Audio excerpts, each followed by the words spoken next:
modéré, fortement critiqué par ses travailleurs. Très remonté, il demande le départ du directeur général Ibrahima Ouad, justement, qui réagit aux accusations portées sur sa personne, sont démenties dans ce journal. Accoucher dans une charrette, une situation impensable mais pourtant bien connue par les habitants de Mbabane, commune située dans la région de Kaffrine. Sur place, les populations demandent la construction de postes de santé.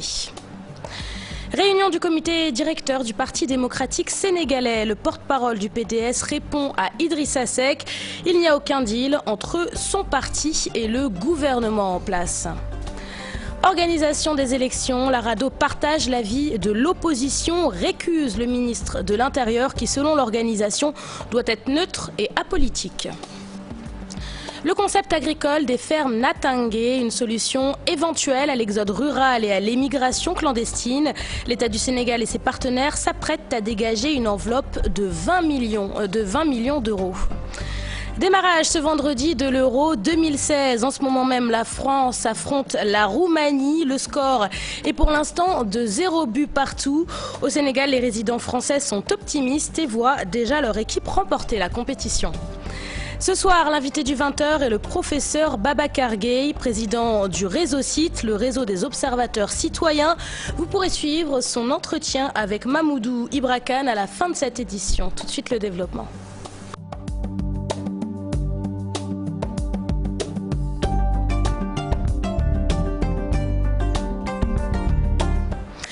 Bienvenue à tous et merci de vous informer sur la télévision Futur Média. Avant de développer les titres que je viens de vous énoncer, cette information, un incendie s'est déclaré tôt ce matin au tribunal départemental de Pikine. Le bureau du secrétaire du procureur est parti en fumée. Comme vous le voyez sur ces images, un court-circuit serait à l'origine du sinistre. Les sapeurs-pompiers ont finalement maîtrisé les flammes. Une enquête est ouverte et c'est une information de Salif Sow et Malik Diop, nos correspondants dans la banlieue dakaroise. Colère des travailleurs de la Société nationale des habitations à loyer modéré. À l'origine de leur mécontentement, la gestion du directeur général de la société qu'il qualifie de gabégique. Pour ces travailleurs, le directeur général doit quitter son poste. Plus de détails avec Fatou Bintou Conté et Ababacar Kamara. Les travailleurs de la société SNHLM, Société nationale des habitations à loyer modéré dans tous leurs états. Ce vendredi, ils sont montés au créneau pour décrier la gestion nébuleuse du directeur général. Le premier point qui nous a fait écœurer, c'est l'intimidation des délégués du personnel et des syndicalistes par le directeur général. L'absence d'audience aux syndicalistes de la société depuis plus d'1 an, malgré la nouvelle équipe depuis le 22 mars 2016 que nous sommes. Et justice à différentes formes sur la promotion des agents dans les services. Aucune maîtrise de gestion de carrière des agents recrutés et aussi qui sont en service. Recrutement abusif de ses parents. Mauvaise gestion de la société. Selon ces travailleurs, des ventes illicites de terrain sont notées dans cette société et de sursalaires sans aucune réaction. Vente illicite du terrain de Triangle Sud à 1 milliard. Il y avait des propositions sur même 2 milliards. On a bazardé notre terrain qui était très porté, qui est en face de la RTS à 1 milliard. Donc nous voudrons que l'OFNAC se prononce là-dessus. C'est pourquoi son départ est exigé par ces travailleurs. Depuis 2 ans, et nous on veut un jeune cadre sénégalais, talentueux, pointu, rompu à la tâche et venir gérer et redresser notre société. Des travailleurs qui estiment que rien ne va dans cette société et réclament l'arbitrage du chef de l'État. La réaction à présent de la direction générale de la SNHLM. D'après Ibrahima Ouad, les accusations des travailleurs ne sont que diversion. Il assure toutefois rester ouvert au dialogue. Sa réaction dans ce reportage signé Pape Faraning et Ababacar Kamara. La réplique de la SNHLM ne s'est pas fait attendre suite à la sortie de certains délégués fustigeant la démarche de leur directeur. Ibrahima Ouad se veut catégorique, la SNHLM a une mission sociale. Il n'y a pas d'intimidation. Mais je dis une chose. On peut être syndicaliste, on a le droit d'être syndicaliste. Mais ça ne vous donne pas des droits, ça ne vous donne pas le droit de ne pas travailler. Ça ne vous donne pas le droit de ne pas respecter la hiérarchie. Nous, on n'a rien à cacher. Tout se fait dans la transparence. Les directeurs sont là, si vous voulez, ils pourront vous répondre. La direction générale revient sur la question du bradage des terres évoquée par certains agents et parle d'attaque directe au conseil d'administration. Le directeur général ne vend pas. Le terrain dont il parle avait fait l'objet d'une délibération du conseil d'administration en 2011, antérieurement à mon arrivée. Ce n'est pas moi qui ai décidé de vendre. Je n'étais même pas là. C'est le conseil d'administration qui a décidé de vendre. Mieux, l'opération a été confiée à un notaire. C'est le notaire qui était chargé de rechercher un client. Donc l'opération s'est faite en toute transparence. La direction générale de la Société nationale des habitations au loyer modéré vante les réalisations de la structure et l'organisation du travail. Quelles conditions on travaille? Les conditions de travail ont été améliorées. Vous-même, vous pourrez constater à la sortie. Nous sommes en train de nous moderniser, non seulement dans le fonctionnement, mais dans même les conditions d'accueil. Vous-même, vous pouvez le vérifier. Quelque chose qui n'a pas été fait depuis 12 ans. La vérité, c'est que depuis 2012, les chantiers ont démarré. Toutefois, la direction de la SNHLM reste ouverte au dialogue, même si le délégué principal refuse toute forme d'invite et campe sur sa position. Retard des travaux du stade municipal des Parcelles assainies. Indexé, le maire sort de sa réserve et donne sa version des faits. Selon lui, l'entreprise en charge des travaux traîne des pieds. La mairie a donc décidé de résilier le contrat qui la lie avec l'entreprise en question. D'après Moussassi, une indemnité de 33 millions de francs CFA sera reversée à la municipalité. Je vous propose de l'écouter. Ces propos sont recueillis par Salif Sow. Mouvement Navetan, délégués des quartiers, imams et conseillers municipaux accompagnent le maire. Après une brève visite de chantier, la décision tombe. La DCMP, la direction des centrales des marchés publics, après avoir écouté, après avoir reçu notre dossier complet, après avoir analysé et étudié, nous a ordonné non seulement de résilier le contrat, mais aussi d'appliquer des pénalités à l'entreprise UDE par jour de retard. Oui, les pénalités avoisinent 33 millions. D'un coût global de 492 millions de francs CFA, les travaux du stade municipal devraient durer 3 ans. Démarré en 2012, son inauguration n'est pas pour demain, malgré les efforts consentis. Avant UDE, de février 2013 à septembre 2013, c'est Silla Trading Corporation qui avait gagné le marché. Nous l'avons résilié parce que cette entreprise n'a jamais présenté de garantie de bonne exécution. Mais nous, quand les décomptes ont été présentés au mois d'octobre 2014, nous les avons payés.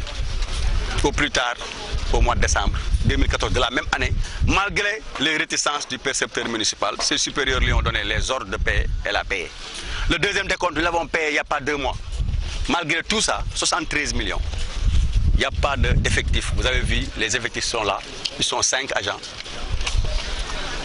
qui font clopin-clopin. Il n'y a pas d'engin, il n'y a rien. Un groupe de conseillers municipaux a récemment décrié la lenteur notée dans l'exécution des travaux du stade municipal de 3000 places. Selon eux, c'est dû à un défaut de paiement. De son côté, la mairie dit respecter ses engagements. Elle a même un excédent budgétaire de 700 millions de francs CFA ces 3 dernières années. À présent, direction la commune de Mbabane, c'est dans la région de Kaffrine. Sur place, les femmes donnent la vie dans des conditions moyenâgeuses. Des postes de santé, c'est la grande revendication des populations. Elles l'ont fait savoir en marge de la cérémonie d'inauguration du réseau électrique de la commune. Mohamed Jodiop est à la Sambe. C'est une nouvelle ère qui s'ouvre en Mbabane, une ère de modernité. Le village sort des ténèbres et se trouve en pleine lumière avec l'inauguration de son réseau électrique. Ce grand réseau électrique dont l'inauguration nous réunit ici et l'acquisition a été faite par le biais de Serigne Bassiroussi qui n'a ménagé aucun effort pour la réalisation de ce projet. Par ce grand réseau, Monsieur le sous-préfet, le village de Mbabane vient de sortir dans un noir pour entrer désormais dans la lumière. Et nous en profitons, le marabout, la population, jeunesse, pour remercier solennellement Monsieur le Président de la République et Monsieur le Directeur général de la Sénélec. Grâce à l'apport du Conseil économique, social, environnemental Bassiroussi, par ailleurs descendant du fondateur du village, un château d'eau de 120 mètres cubes a été construit au grand bonheur des populations, surtout les femmes.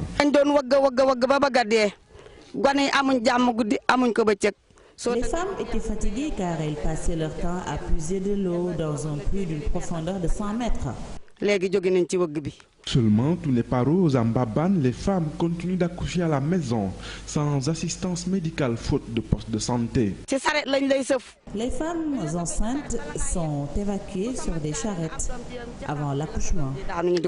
Ces besoins demeurent, mais l'essentiel encore reste, car le village de Mbabane a besoin de postes de santé, donc comme mes prédécesseurs ont déjà réclamé, mais aussi des pistes de production qui favoriseront le désenclavement du village qui n'est qu'à une trentaine de kilomètres des routes bitumées de Khelkom. Situé dans la commune de Daruminam Saloum, Mbabane a été fondé en 1945. Déjà doté d'un forage et d'un réseau électrique fonctionnel, les populations ont les yeux rivés sur le PUDC pour la réalisation de pistes de production, ce qui devrait faciliter selon elles l'écoulement de leurs produits. À Dakar, à la faculté de droit, les étudiants suspendent leur mot d'ordre de grève. Motif évoqué sur 4 points de leurs revendications. 3 ont été satisfaits par l'administration. Il leur reste donc une seule revendication, une seule doléance, le paiement annuel fixé à 150 000 francs CFA. Maïmouna Ndiaye et Ababakar Kamara. Après 42 jours de grève, les étudiants de la faculté de droit retournent dans les amphithéâtres.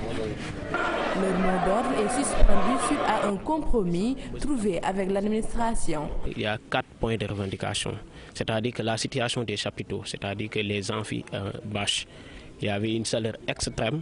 On a jugé nécessaire pour qu'on puisse renforcer la climatisation et ça a été fait. Il y a aussi des sièges à écritoire. L'autre point, ça concerne les toilettes qui étaient inaccessibles. On a posé cette revendication. Maintenant, on a commencé la réfection des toilettes et bientôt ça va terminer. L'autre chose, ça concerne la documentation au niveau de la faculté de droit. Qui dit la faculté de droit, impérativement, il faut qu'il y ait de la documentation qui est accessible. Avec les travaux de réfection, c'est inaccessible. Mais on a demandé à l'administration de déplacer les ouvrages pour permettre à ces étudiants de pouvoir faire les recherches et préparer les travaux dirigés. Le montant du paiement annuel fixé à 150 000 francs reste le seul point de désaccord. Et on a jugé nécessaire d'amener tous les 256 étudiants concernés dans des instituts universitaires, des instituts publics. Les étudiants, en plus de l'inscription de 50 000 francs, les étudiants vont payer 150 000 francs l'année. Chose qu'on n'a pas encore acceptée parce que nous on a dit, comme ces étudiants devraient être orientés à la faculté de droit et l'administration a décidé de les envoyer dans ces instituts privés, ces étudiants doivent s'inscrire dans les mêmes conditions que les étudiants qui sont au niveau de la fac. L'atelier d'évaluation du système LMD de la faculté des sciences juridiques et politiques très attendu par l'amicale, elle espère pouvoir résoudre définitivement ces difficultés. On parle politique avec la réponse du PDS à Idrissa Seck au sortir de la réunion du comité directeur du parti. Après les accusations du leader de Réumi, le porte-parole du Parti démocratique sénégalais affirme qu'il n'y a aucun deal avec le pouvoir. Écoutons Babacar Gaye, ses propos sont recueillis par Dissa Prera. Il faut poser cette question à Idriss Seck qui a peut-être lui le pouvoir de sanctionner des partis politiques autonomes. Il te répondra. Mais pour l'instant, le Parti démocrate sénégalais se soucie plus des préoccupations des Sénégalais, surtout de sa frange la plus vulnérable, mais surtout aussi de ses militants qui sont emprisonnés. Si Idriss Seck peut se solidariser de cela, tant mieux. Sinon, il n'a qu'à nous laisser poursuivre notre chemin calmement. Il parle également de deal entre le PDS et l'APR à travers ces délibérations. Le Parti démocrate sénégalais ne me semble pas être aujourd'hui le parti reconnu ou connu ou soupçonné d'avoir porté des deals. Que cela vienne de Idriss Seck, maintenant, un tout petit peu. Attendons de voir la suite de notre participation à ce dialogue pour voir exactement si nous sommes des dealers ou pas. Une personnalité neutre, apolitique pour organiser les élections. L'Arado se positionne et rejoint l'opposition. Le secrétaire général de la Rencontre africaine pour la défense des droits de l'homme récuse le ministre de l'Intérieur, Abdoulaye Diallo, membre de l'APR. Autre avis, celui de l'expert électoral Babacar Fall. Selon lui, il faut différencier l'organisation des élections à la révision du code électoral. Al-Hassan Ba et Younous Diatta. Le secrétaire général de la RADDHO en phase avec l'opposition qui récuse le ministre de l'Intérieur. La question de l'organisation des élections soulevée lors des discussions sur le processus électoral, Abdoulaye Daouda Diallo dérange une partie de l'opposition. Le ministre de l'Intérieur est un homme politique. Il aurait été souhaitable que la personne qui organise les élections soit une personnalité neutre. Ça, c'est notre position au niveau de la RADDHO. Une question qui préoccupe une partie de l'opposition. Déjà, la consultation du 20 mars avait créé moult polémiques. Que faire pour l'expert électoral? Il faut faire la part des choses. Il y a la révision du code électoral qui est une chose.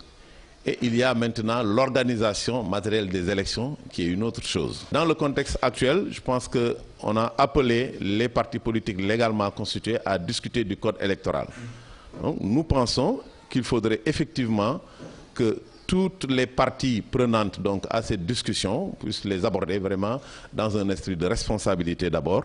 Un désaccord peut être source de précontentieux électoraux. Parce que les élections, c'est avant, pendant et après. Et ce qui se passe avant, je peux dire, est très déterminant par rapport à ce qui se passera le jour du scrutin et ce qui se passera après le scrutin, c'est-à-dire la proclamation des résultats. La tradition veut à chaque fois que les désaccords également soient soumis à l'arbitrage de M. le Président de la République. Et après cette étape-là, maintenant, il y a l'étape de l'adoption par l'Assemblée nationale. À l'image de 1992, le Sénégal veut, à travers des discussions déjà engagées, élaborer un document qui fera le consensus. Si Aboubakry Mbodj parle de personnalité neutre pour l'organisation des élections, Babacar Fall, lui, souhaite qu'on mette de côté les questions politiques et privilégier l'intérêt des populations. Libération de Karim Wade pour le président du mouvement LCK. C'est parce que le dossier est politique qu'il faut une solution politique. Écoutons Maître Ousmane Gom. Ses propos sont recueillis par Dissa Prera. Ça ne tenait qu'à moi, Karim Wade n'aurait jamais été en prison. Parce que je considère que, encore une fois, la prison, ce n'est pas forcément la place des gens. On peut commettre des fautes. On peut également, pour d'autres raisons, des raisons politiques et autres. Moi, j'ai été 9 fois en prison. Bon, mais ce n'est pas vraiment la place, comme on dit, Nyana Lomokoken. Et depuis le départ, j'ai dit que cette question-là est éminemment politique et qu'il fallait une solution politique. Si on m'avait suivi depuis le départ, mais personne n'aurait été en prison et on aurait réglé politiquement cette question, en minorant même les préjudices que le pays a pu éventuellement subir. Mais à l'époque, on ne m'a pas suivi. Il faut radicaliser, des deux côtés d'ailleurs. Il faut radicaliser, etc. Il faut la confrontation. Mais aujourd'hui, on vient de comprendre sur le tard que c'est la solution politique qui est l'unique solution.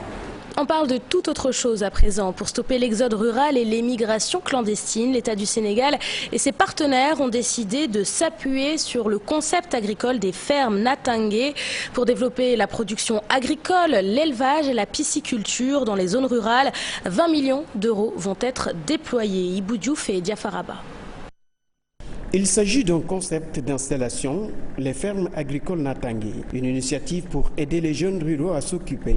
Le secteur de la pisciculture, de l'agriculture et de l'élevage sont ciblés. On s'est rendu compte que les jeunes peuvent, grâce à ces fermes, rester dans leur localité, avoir des revenus conséquents et stables, parce qu'il y a une maîtrise de l'eau, parce qu'il y a une diversification des produits.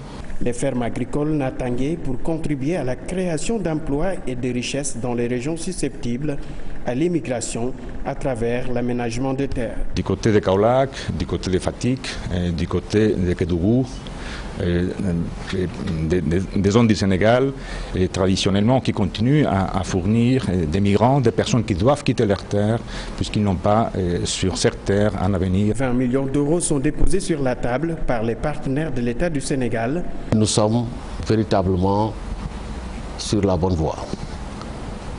Il s'agit maintenant de faire en sorte que l'ensemble de nos partenaires au développement viennent renforcer, fortifier ces initiatives qui, nous sommes convaincus, vont permettre de lutter conséquemment contre l'immigration clandestine.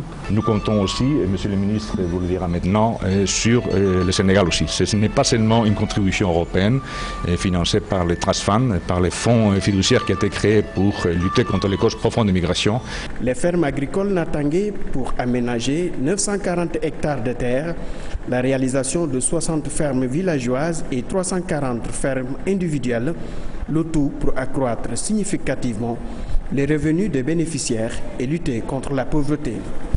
Et puis, semences agricoles pour la saison 2016, le ministre de l'Agriculture assure que tout se passe normalement.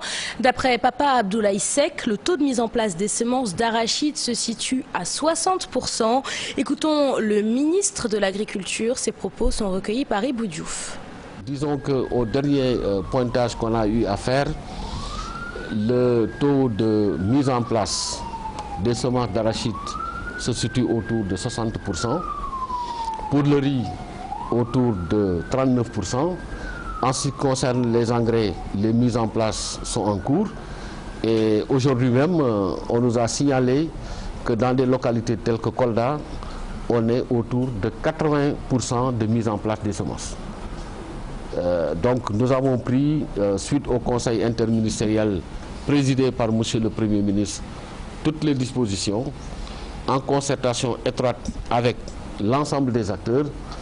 Là où nous sommes, c'est plutôt prier pour qu'il y ait une bonne pluviométrie, bien répartie dans le temps et dans l'espace, pour que nous puissions encore, cette année, avoir des productions records dans le sens de la construction d'une agriculture sénégalaise forte. Intéressons-nous à présent à la vente de cure-dents, une activité qui marche plutôt bien en ce mois de Ramadan. Dans les artères de la capitale, différentes variétés sont proposées aux clients. Fatidien et Ababakar Camara ont fait la rencontre d'un jeune vendeur. Suivons leur reportage. Tidiane Diallo quitte tous les matins HLM 5, sa petite caisse sur ses frêles épaules. Il sillonne la capitale à la recherche de clients. Je quitte HLM 5, je passe par Guédiawaye, par Célassini. À pied, je retourne chez moi vers 15h, 16h. Son itinéraire maîtrisé sur le bout des doigts. Les variétés de cure-dents aussi. Les variétés Dakar, Nep-Nep, Abibatou Saouda, Vrek, Sumpu, Gaou, Matum Kewel. Dakar et Nep-Nep sont les variétés les plus prisées. Je peux avoir jusqu'à 5 000 francs de bénéfices par jour. En cette période de Ramadan, les cure-dents sont prisés par les Sénégalais.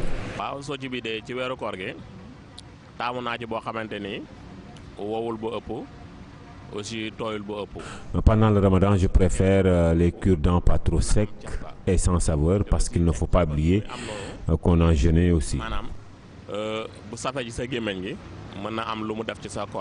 Pour certains, le cure-dent est une recommandation du prophète Mohammed, paix et salut sur lui. Le prophète Mohammed, paix et salut sur lui, utilisait fréquemment le cure-dent, surtout avant la prière. En plus, le cure-dent lutte contre les caries, la mauvaise haleine, etc.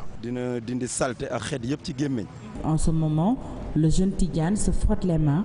Cet originaire du Sénégal oriental compte rentrer à la maison, sa marchandise totalement écoulée. C'est ce vendredi soir aux États-Unis qu'ont lieu les funérailles du grand Mohamed Ali. À Louisville, sa ville natale, près de 30 000 personnes sont attendues dans le Palais des Sports. Depuis plusieurs jours, la ville vivait au rythme des cérémonies et des prières. Cher Tidiane John.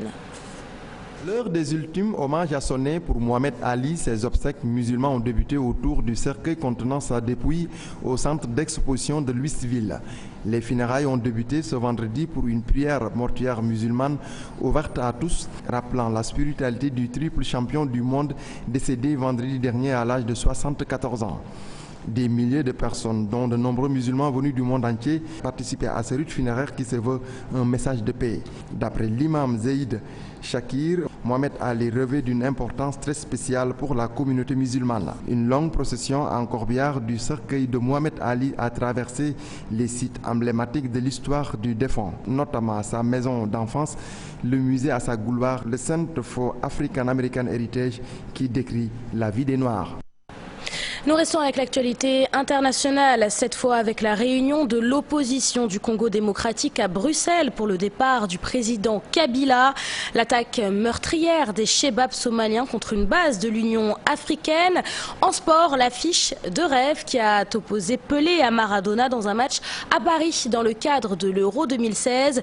Mais tout d'abord, direction la Gambie avec la fermeture de l'ambassade des États-Unis. L'actualité hors de chez nous est racontée par Daniel Diouf. L'ambassade américaine à Banjul a fermé ses portes jeudi après que les autorités gambiennes ont retiré leurs policiers chargés de protéger l'édifice. Seuls les services essentiels resteront ouverts. Aucune explication sur cette décision du gouvernement gambien qui intervient alors qu'une citoyenne américaine de 45 ans venue visiter sa famille dans le pays est en détention. L'américaine d'origine gambienne arrêtée le 16 avril après une manifestation de l'opposition. Selon sa famille, elle attendait un taxi quand elle a été arrêtée et battue par la police. L'opposition congolaise réunie à Bruxelles a mis en place vendredi une nouvelle structure baptisée Rassemblement. Elle exige le départ du président Kabila en décembre. L'accord des partis de l'opposition a été annoncé à l'issue de 2 jours de conciliabule à huis clos lancés à l'initiative de Etienne Tshisekedi, président de l'Union pour la démocratie et le progrès social. Un comité des sages placé sous la direction d'Etienne Tshisekedi sera chargé de coordonner l'action de l'opposition. Nouvelle attaque des insurgés islamistes Chebab contre une base éthiopienne de la mission de l'Union africaine, la MISOM. Cela s'est passé jeudi. 60 soldats éthiopiens tués par ces Chebab affiliés à Al-Qaïda. Le gouvernement somalien, par la voix de son ministre de la Sécurité, avance le chiffre de 240 Chebab tués et 9 soldats de la MISOM. Enfin, 1 euro avant l'euro, Pelé contre Maradona, l'affiche de rêve qui a été proposée jeudi à Paris dans le cadre de l'Euro de football. Hier, les 2 monstres sacrés du foot se sont affrontés comme entraîneurs mais aussi sur le terrain à Paris lors d'un match organisé et financé par une marque horlogère suisse, partenaire de l'UEFA. Les 2 légendes dirigeaient 2 équipes composées de plusieurs stars. Sur le terrain, les spectateurs ont pu admirer Trezeguet, Materazzi, Crespo, Seedorf ou Bebeto. Pelé et Maradona qui ont déclaré à la fin du match que le plus important, c'est le message pour la paix.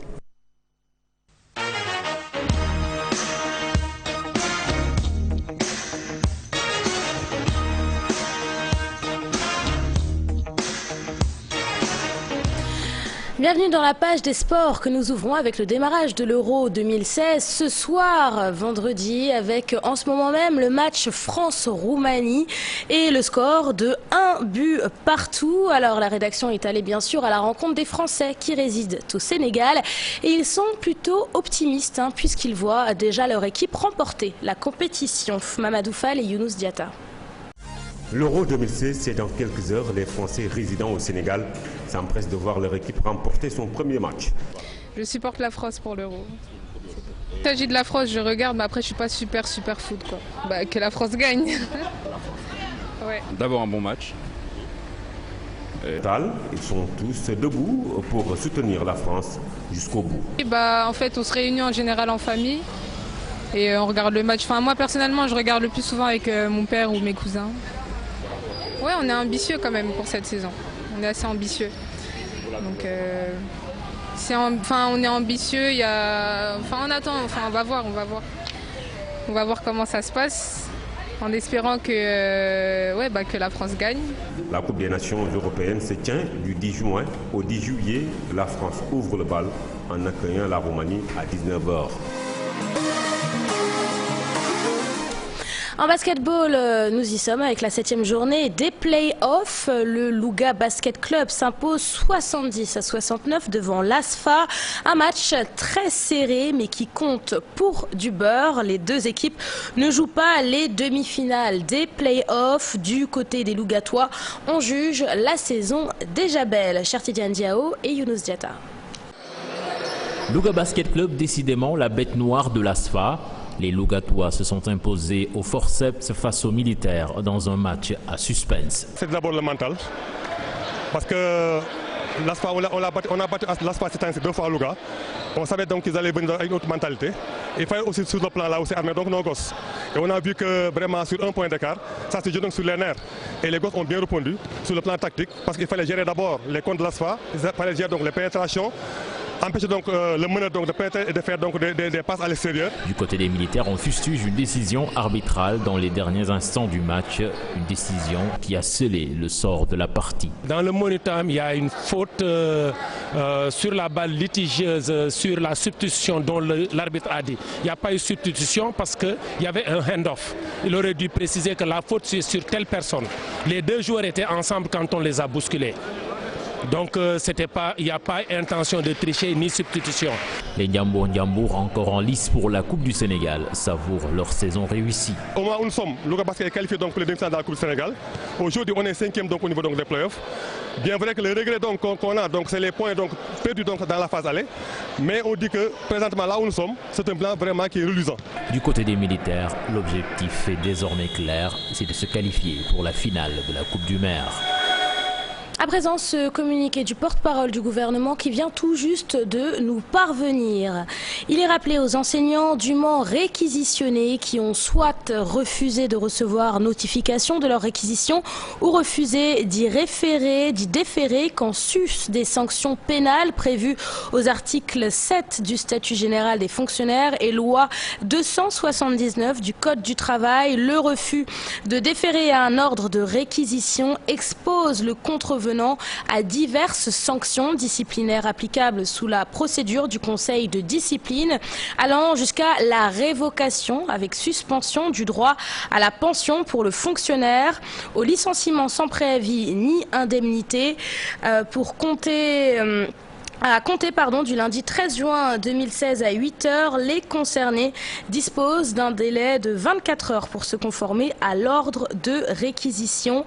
Un communiqué donc du porte-parole du gouvernement. Voilà, c'est la fin de cette édition. À suivre l'invité du 20 h avec comme invité ce soir le professeur Babacar Gueye. Son entretien avec Mamoudou Ibra Kane, c'est tout de suite. En attendant, je vous dis à demain 20 h pour le journal du soir. Bonsoir Mamoudou.